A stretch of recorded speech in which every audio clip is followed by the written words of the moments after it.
So this video looks at funding in sport and looks at the different forms or inputs of funding to provide for both mass participation and sporting excellence.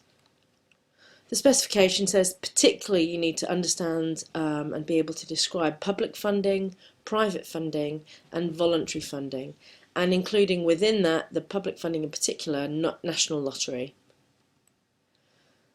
So again, understanding that there are four levels of this development pyramid, money needs to come from somewhere to enable activities to happen at the lower end, and certainly to support the athletes at the elite end of this pyramid. So we need to know what are the funding sources for both mass participation and sporting excellence. So in the past, or relatively recent past, the government has put in an awful lot of money to providing grassroots participation and lots of new local sporting facilities. So the budget 2006 gave many million pounds to encourage provision and opportunity for us. However, more recently, the government has actually withdrawn some of that money, and as a result we're facing some difficulties, and also some of the provision that was in place as a response to that 2006 input now has stopped. So funding's really critical, and especially if you look at 2012 Olympics, whereby we had an incredible bill we had to fill. There were cutbacks, there were debts as a result of that Olympics, and whilst we have this amazing legacy intention following the Olympics, question must be raised about, are we fulfilling that, and are we putting the funds consistently into sport in order to do that? The lottery again which is a huge, probably the most important source of money for sport, has significantly helped our athletes in terms of particularly sporting excellence, and ensuring that we can get as many medals as we can in these international events. So some key organisations just to understand the context of regarding funding. Obviously the government's sports department is the Department of Culture, Media and Sport. They are the sort of main dominant organisation which dictates where the lottery funding goes to. So they oversee the public sector funding and where money goes to in sport. And there's the sports minister, obviously the minister specifically responsible in terms of the government. There's then local authority, so our local level government, so Brighton and Hove Council, the sports development office or department will be organising things particularly for mass participation. And at the elite end, obviously the Olympic Planning Committee, they will also have a say in where elite money goes. If we look at this table then, this gives a sense of how funding can come and go for our elite performers, so sporting excellence. And this is often based on the results that they get, so they'll be set targets, so athletes and sports national governing bodies will be set targets to try to achieve in terms of medals and positions, and if they achieve them, brilliant, they'll get the same or more money. If they don't achieve them, then they might find they lose some money or have less funding.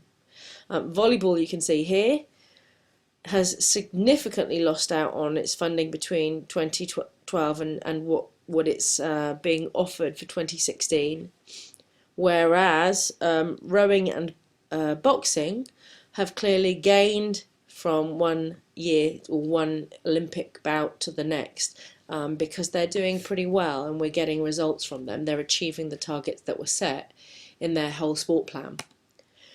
Similarly, mass participation and the national governing bodies, they also have targets to try to achieve certain volume of people taking part in their sports, and they're awarded or not depending on whether they achieve these targets. So cycling has done really well, and they've had an increase, so they're getting much more money. Netball as well. Netball in particular have done well because they've had some strategies like Back to Netball, High Five and Fastnet Netball, which actually try to promote participation for young females and mixed netball. And as a result of that, more players are getting involved in the sport, and they've been rewarded with better provision. So they're getting more money here than they did in the previous round. Cycling are getting more money here, 13 through, this is 2013 through 2017, than they did before. So both for sporting excellence and mass participation, if targets are hit, then funding is increased or at least sustained. And if you don't get your targets, you're given annual funding and review. So you don't have the 3-year cycle where you know you're going to get your money. You go on a 1-year cycle where you have to prove that you're achieving what you're hoping to achieve. And swimming lost out because they basically didn't do as well as they were supposed to. So here's the sort of crux of this funding section, the 3 types of funding: public, private and voluntary. Public funding is basically linked to the government, and as I've just mentioned already, the National Lottery is the significant element of funding that has really helped both mass participation and sporting excellence. Business then, the profit-making businesses are private funding, and voluntary sector funding is basically not for profit, and it would involve charities, donations or fundraising, or even club membership fees, not where the club is trying to make money, but where they're just trying to tick over and sustain involvement. So here's a little bit of information about money going into, so what makes the public sector funding and what it's used for. Taxes are taxes, and the National Lottery tickets of course go into create the public sector funds, and the outgoing or output of this is awards and grants that people apply for. So I could apply, if I had an idea to try to do a certain activity or a festival, I could apply for a grant, Awards for All grant perhaps, and if I was successful I'd get some money, and that would be from the public funding. Schools, obviously, school provision comes from public sector funding, and actually some money, it's not written here, but some money does go from National Lottery, from the government into UK Sport, Sport England and the national governing bodies, as we've already said. So this funding would also support mass participation strategies and elite sport, and we talk about that in a moment. Private sector funding, so ticket sales, if you look at any business or any professional club, ticket sales and TV rights or membership fees would go in, and this would be used as an output for maybe sponsorship or as profit in private clubs. Voluntary sector then, money might come in from fundraising or from grants if they've made a grant application to try to get some money from the local government, and then that money would be used on coaching fees or facility hire, anything really to just keep the activities or the coaching or whatever's going on sustained. So here's an example of a question regarding this topic and the mark scheme. It's pretty much what I've just gone through, but you can always pause and have a look at that. Just to show you the local authority, so this is the local government, Brighton and Hove City Council, and the grant scheme that you can apply for. So government money, the public sector funding, this is an example of a grant scheme where you could apply for money for kit, for equipment, for facilities, or to organise a festival of some kind. But the lottery has been the godsend for sport. It's really, really helped both ends of the spectrum, mass participation and sporting excellence. So the government, as we said, the public funding via the government, we've distributed the lottery funding, and that's a lot of money that you can see is going out. And this funding goes both to sort of sporting excellence, so into UK Sport, and the World Class Pathway Programme, which is what determines how much money elite athletes get. And also it goes into our mass participation side, our home country organisation, so that's Sport England. And the funding for this would be promoting community activity and community facilities. Grants such as Award for All obviously come from National Lottery funding also. So Awards for All is another name for the grants that you can apply, and local community sport and provision would benefit from this kind of things. And in particular, the target group. So if you wanted to promote female sport or netball, perhaps you might apply for an award and try to increase participation through that. So elderly, females, any disability elements, but it's very much based in the community, this award for all provision. And here's an example you can pause and have a little look at.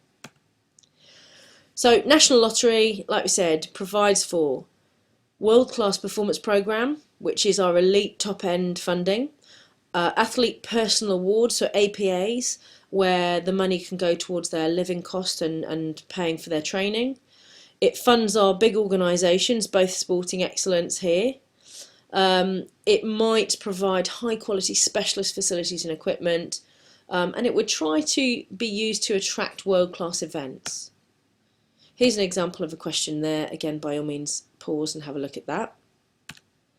In terms of mass participation, the National Lottery basically tries to increase numbers, the bottom level, the foundation and participation levels of the development pyramid.